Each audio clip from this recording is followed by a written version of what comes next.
Bismillahirrahmanirrahim. Alhamdulillah wassalatu wassalamu ala rasulillah. மசல் தௌதீஹி, இந்த உதாரணத்தில்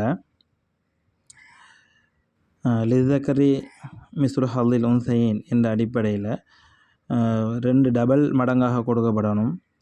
அந்த அடிப்படையில் தான் இந்த உதாரணம் போடப்பட்டிருக்குது. நாங்கள் இந்த உதாரணத்தை பார்த்தோம் என்று சொன்னால், ஒரு ஆண் வருகின்ற பொழுது அவர் ஒருவராக இருந்தாலும் அவர் இருவர் இருக்கிறார் என்று நாங்கள் கணக்கு வச்சுக்கொள்ளணும் ஃபராயுடைய பாடத்தில். இப்போ இந்த இடத்துல இபின் என்று சொன்னால் இவர் ரெண்டு பேருக்கு சமனாக நாங்கள் பார்ப்போம். பிந்த் என்று சொல்லக்குள்ள அப்போ ஒரு ஆள் இருக்கிறார். இந்த இடத்துல நாங்கள் அசில் மசாலா எடுக்க வேண்டிய தேவைப்படுகிறது. அப்போ இதில் நாங்கள் சொல்லுவோம் இபின்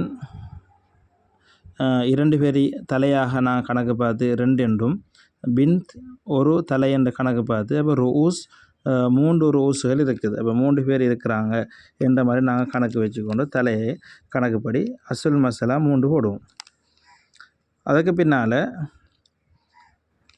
இபனுடைய நசீப் 2 என்றும் பிந்துடைய நசீப் 1 என்று சொல்லி போட்டோம் என்றால் 3 வந்துட்டது. அந்த மசர் தௌதீஹியில் தரிக்கா விட்டு சென்ற சொத்துக்கள் உதாரணமாக 3000 ரியால் என்று சொன்னால் 2.5 லட்சம் 3 லட்சம் அப்படின்னு சொல்லி பார்த்துக்குவோமே. அப்படி என்றால் இதில் இபின் எடுக்கக்கூடிய தொகை 2000 ரியாட்கள் என்றால் பிந்த் எடுக்கக்கூடிய தொகை 1000 ரியால். அதற்கு பின்னால் பார்த்தீங்க என்றால் அதில் உதாரணத்தில் சொல்லப்பட்டிருக்குது என்ன என்றால், இபின் கல்யாணம் முடிச்சிட்டார் என்றால் இபின் அவட ஒய்ஃபுக்கு மகராக இந்த 2000ஐயும் கொடுத்துட்டா இவனுக்கு எந்த ஒரு சொத்துமே கையில் இருக்காது, காசும் இருக்காது, மகராக போயிடும். அதே டைமில் நிறைய செலவுகள் இவர் செலவழிக்க வேண்டிய தேவைப்பாடு. பிந்தை பொறுத்த வரைக்கும் பார்த்தீங்கன்னா 1000 தான் அவர்கிட்ட இருக்கும். ஆனால் இவ கல்யாணம் முடிக்கின்ற பொழுது இவருடைய கணவர் 2000 ரியால் கொடுக்கின்ற பொழுது இவருடைய சொத்து 3000ஆக மாறும். 3000 ரியாட்களுக்கு சொந்தக்காரியாக இருந்து கொண்டு எந்த ஒரு செலவுமே அவைக்கு இருக்காது.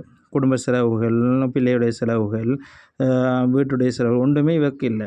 ஆனால் இவர் 2000 ரியால் எடுத்ததுக்கு எல்லாத்தையும் கொடுத்துட்டு மீண்டும் அவர் கடன் எடுத்து செலவழிக்க வேண்டிய கடத்தில் இருப்பார். இதுதான் இந்த உதாரணத்தில் சொல்லப்பட்டிருக்குது. அந்த இபாரத்துக்களை வாசித்தால் உங்களுக்கு இதனுடைய சுருக்கம் விளங்கும்.